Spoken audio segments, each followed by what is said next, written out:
Hi అండి. అందరికీ ఏం చేస్తున్నారు? పనులన్నీ అయిపోయినాయా లేదా?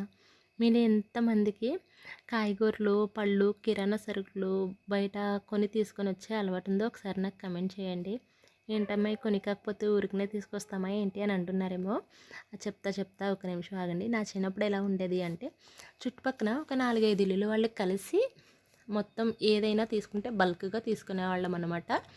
అంటే ఇఫ్ సపోజ్ సీతాఫలాలు ఉన్నాయనుకోండి, అవి పెద్ద బుట్టతో తీసుకొస్తే ఆ బుట్ట మొత్తం బేరమాడి, ఈ 4, 5 ఇల్లుల వాళ్ళు వీళ్ళకి చుట్టాలు ఉంటారు కదా! దగ్గరలోనే అక్కలో, చెల్లెళ్ళో, పెద్దమ్మలో ఎవరో ఒకరు ఉంటారు కదా! వాళ్ళకి కూడా షేర్స్ కింద షేర్ చేసుకొని తీసుకునేవాళ్ళమనమాట. ఇవే కాదు పళ్ళనే కదండీ! కాయగూరలు కూడా అలాగే చేసేవారు.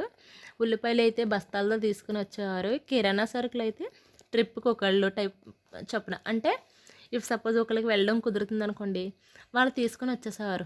నలుగురికి కావాల్సిన బేసిక్ సరుకులు. ఇది ఇప్పటిలాగా ఎక్కువే కాదు. కొంచెం తక్కువ. అంటే పప్పులు అలాంటివైతే బల్క్‌గా అవి కూడా మళ్ళీ బస్తాలతోనే బేరమాడేవారు.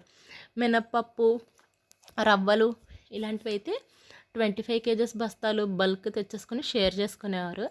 చిన్న చిన్న వస్తువులు అంటే పిండులు ఇలాంటివి తెచ్చుకోవాల్సినవి అయితే మాత్రం ఎవరైనా ఒకళ్ళు వెళ్ళినప్పుడు ఒక ఇద్దరు ముగ్గురు తీసుకొని వచ్చేసేవారనమాట. నా చిన్నప్పుడు అలా జరిగేది. నేను అలాంటి సిచ్యువేషన్స్ అయితే చూసాను. మీలో ఎవరైనా అలాంటి సిచ్యువేషన్స్ చూసారా లేదా కమెంట్ చేయండి.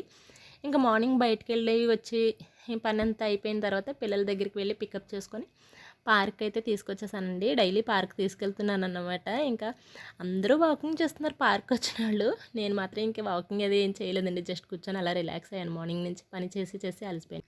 వీడియో నచ్చితే సబ్స్క్రైబ్ చేసుకొని సపోర్ట్ చేయండి.